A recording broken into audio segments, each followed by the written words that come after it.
Hey there, it's Lucas Catton. I hope this video finds you safe and healthy and working toward happiness, not too crazy at the moment. I know, we have a pretty good situation considering the circumstances, and it's not easy to say the least. So I want to share a quick story with you. We here we live in Georgia. If you're watching this, and Georgia was highly criticized because barbershops and salons and things like that were open, along with bowling alleys and I think some restaurants and some other stuff. And I don't know the exactness of it, but other states are following suit, and things are opening back up, and some people are, beginning to try to return to some sense of normalcy. And I know we're a long way from that. In fact, we might be more than a year from that, or possibly even longer, whatever normal is. And anyway, so barbershops open back up. We didn't feel comfortable going at the moment. And one of the biggest things is because we didn't want to subject our kids to the experience of sitting there, in a highly controlled environment where they have to wear masks themselves, where the people who are touching them are wearing masks, and people can't be around each other, and it feels weird, and that can be a little bit traumatic for little ones. We have our youngest just turned 3, our middle one is about to turn 6, and my oldest is my daughter's 13. But our 2 younger boys, they're due for a haircut. They were just due, and so my wife had gotten me this set of wall clippers, like professional style clippers with all the guards and everything that they actually use at the salons and stuff, and barbers. And I was like, you know what? Why don't we do it ourselves? And she said, great, let's do it. So we sat our kids up, on a stool in front of a mirror, and we went to work. And it was nerve-wracking. Like, I started sweating. If you know me at all, as soon as I start to get really nervous, I immediately start sweating, like a lot. And so I was like trying not to drip on my boys as I'm cutting their hair, and hope that I don't completely screw it up. And you know what? It turned out fine. It actually turned out just fine, to the point where if I didn't say it, then most people wouldn't even notice. So the next day, I was well due as well. And so my wife goes, I'll do yours. It's like, wonderful. So after a little bit of hesitancy from both of us, she did mine, and she followed the same technique that I did with them, and it turned out great. It's totally fine, and I'm happy for it. I feel better.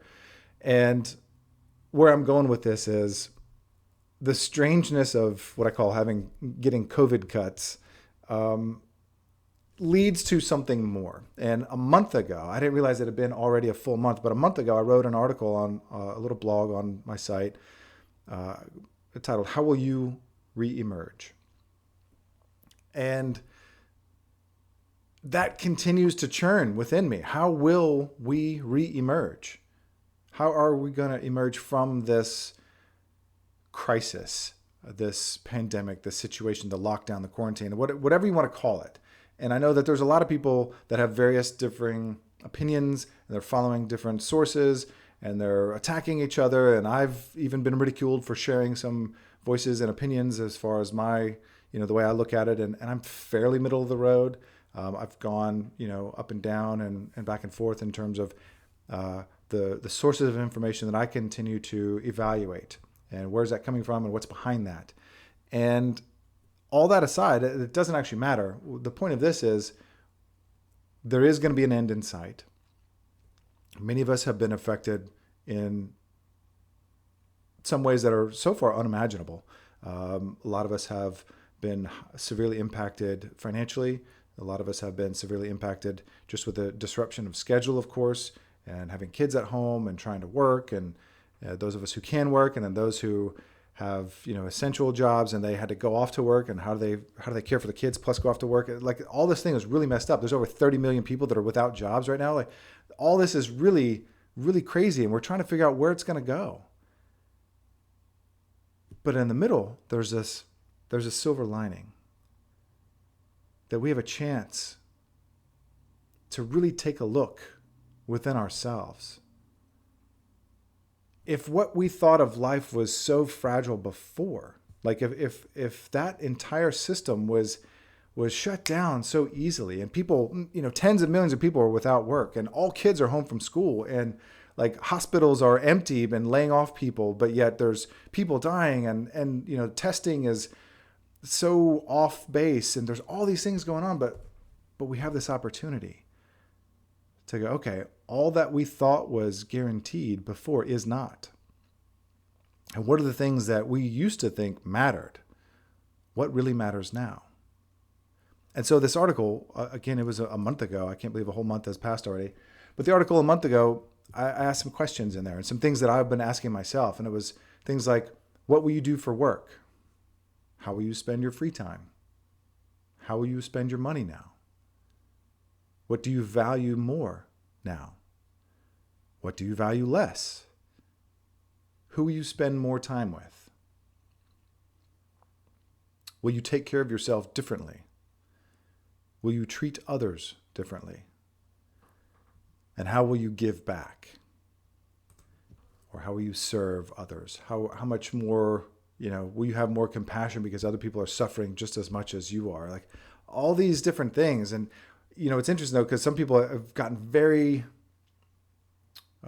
catty. And unfortunately, it's made a lot of people also suspicious of each other. You go to the grocery store, and if they're not requiring you to wear a mask and you're not wearing a mask, then people are they staring? If somebody has allergies and they sneeze or cough, all of a sudden people are suspicious of them.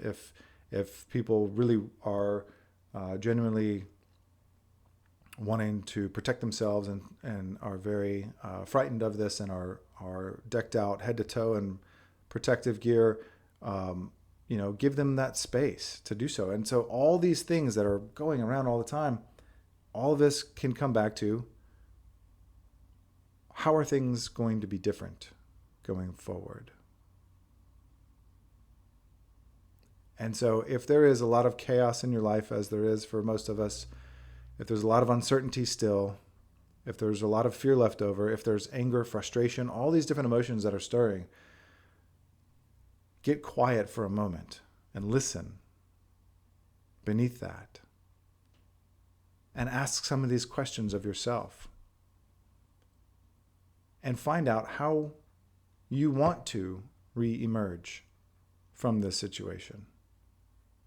And how can life be better going forward? Because I believe that there is an opportunity for all of us through this shakeup, through this potential ability to wake up from a slumber of, just ho-hum living before, or not sure what we're doing, or just going about and not paying attention, or all these things. But if we're able to consciously take a look and pay more attention, how do you want life to look going forward? Because now we have an opportunity to take those steps. Not that we didn't before, but now we're being forced to look at it. So I hope that you take the time to do so. I hope that you give others a break if they see this differently than you see it. I'm trying to as well, and trying to be compassionate with people, and understanding that everyone is in this big mix of uncertainty. Billions of people around the world right now are highly affected, and their entire lives have been disrupted. That's not something to laugh about. So hold it within yourselves to hold space for them to feel what they're feeling or experience what they're experiencing. And if there's a way that you can offer assistance or help or guidance or support or that kind of thing, let's go that direction. Let's not point fingers and call names and create more of a problem for others. And let's heal together our combined billions of wounds right now that we're all experiencing to one degree or another. And let's emerge differently when this is over. Thank you.